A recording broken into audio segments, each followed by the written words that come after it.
Okay, so are you ready to like totally transform your life? I am definitely ready. Let's do it. All right. Because today we're going to deep dive into this whole atomic habits thing. Atomic habits, You yeah. know, it's all about these like small changes Yeah, that can lead to like massive results over time. yeah. And we're going to unpack all that good stuff today. And by the way, Yeah, I'm the host yeah, and he's the expert. So we've got James Clear's book, Atomic Habits. right. A fantastic book. Really kind of a foundational text for a lot of people in the self-help productivity space these days. So yeah, we're going to be diving into that. Yes, and specifically, we're going to be looking at how you can implement those tiny little atomic habits into your next 24 hours. Yeah, like how can you actually see a difference in just one day? Yeah, like today, like Yeah. right now. What Yeah. can you do? Yeah, exactly. Exactly. So before we get into like specific habits, Yeah. can you just like break down this whole concept for us? Like what exactly makes a habit atomic? Sure. So an atomic habit is really just a tiny change, a really small improvement. But the idea is that these small improvements compound over time. Like imagine if you could get just 1% better each day. That doesn't sound like a lot. But over a year, those small gains add up to huge results. Yeah, that makes sense. So it's not like, some crazy overnight transformation. It's more like slow and steady wins the race. Exactly. And that's actually one of the big things that makes atomic habits so effective is they're sustainable. You're not trying to overhaul your entire life all at once. You're just making these small tweaks that are easy to stick with. Okay, I like that. So like less overwhelm, more consistency. Precisely. Okay, so now let's get into the nitty-gritty. How do these habits actually work? Like what's the science behind it? Well, every habit, whether it's a good one or a bad one, follows a four-step pattern. It's called the habit loop. And it goes like this. Cue, craving, response, reward. Cue, craving, response, reward. Okay, so can you give us an example of that in act? Yeah, absolutely. So let's say your bad habit is, hitting the snooze button every morning. The cue is your alarm clock going off. The craving is that desire for a few more minutes of sleep. The response is actually hitting the snooze button. And the reward is that temporary feeling of relief you get when you get to stay in bed a little longer. Oh, I know that feeling all too well. Yeah. So, okay, we've got this habit loop. How do we actually use that to like break a bad habit or build a good one? Well, the key is to understand how to manipulate those four steps to your advantage. So, for example, if you want to stop hitting the snooze button, you could change the cue by putting your alarm clock across the room so you have to physically get out of bed to turn it off. Well, that's a good one. I've actually tried that before and it totally works. Yeah, it's a classic. Or if you want to build a new habit, let's say you want to start drinking more water, you could create a cue by keeping a full glass of water on your nightstand. That way, when you wake up, it's right there staring you in the face.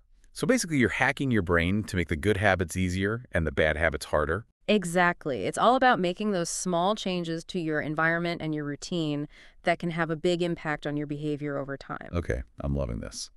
So now let's talk about this 24-hour challenge. How can we actually start implementing atomic habits today and see a difference right away? So one of the simplest ways to start is to focus on those tiny wins.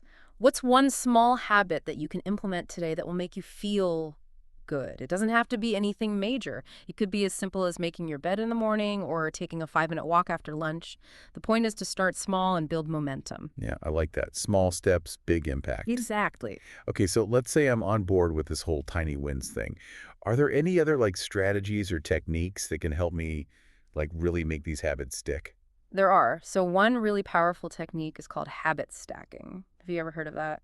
I'm not sure. Is that like when you stack your habits like pancakes? Well, not quite, but I like the way you think. It's actually about linking a new habit to an existing one. So for example, let's say you want to start meditating, but you just can't seem to find the time.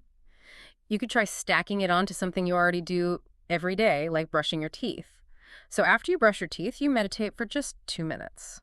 Oh, I see. So you're using that existing habit as like a trigger for the new one. Exactly. And because your brain's already in that doing mode, it makes it easier to stick with the new habit.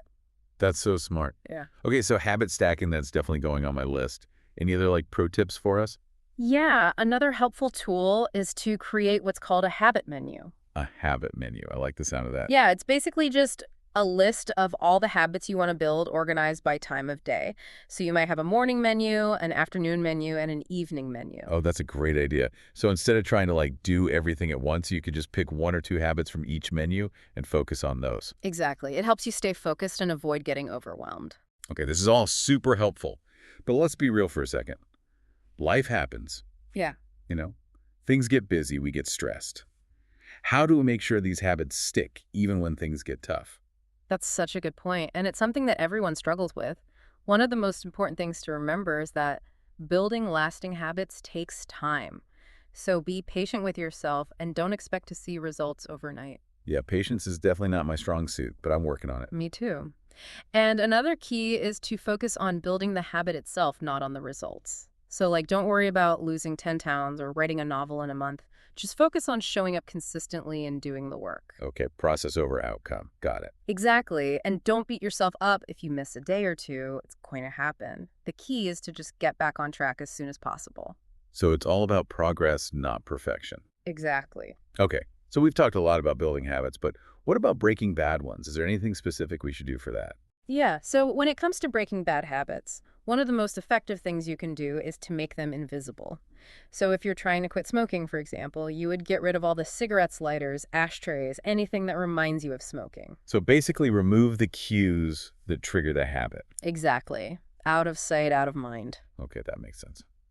Anything else? Another strategy is to make the bad habit unattractive.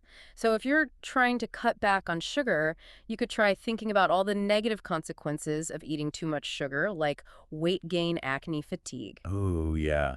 That's a good one. Nothing like a little dose of negativity to kill a craving. Exactly. And finally, you can make the bad habit difficult. So if you're trying to spend less time on social media, you could delete the apps from your phone or log out of your accounts. So basically make it as inconvenient as possible to engage in the bad habit. Exactly. You want to increase the friction and make it less likely that you'll give in to temptation. Okay, this is all great advice. So we've talked about building good habits, breaking bad habits. Is there anything else we need to know to really maximize our success with this whole atomic habits thing? Well, one of the most important things is to track your progress. So get yourself a habit tracker, whether it's an app, a journal, or just a simple spreadsheet. And then every day, just mark off whether or not you did the habit. Oh, that's a good idea. It keeps you accountable. Yeah. And it's also super motivating to see all those little check marks adding up over time. It really shows you how far you've come. So tracking is key. What else? Another important thing is to celebrate your wins. So every time you hit a milestone or achieve a goal, take some time to acknowledge your success. It doesn't have to be anything big.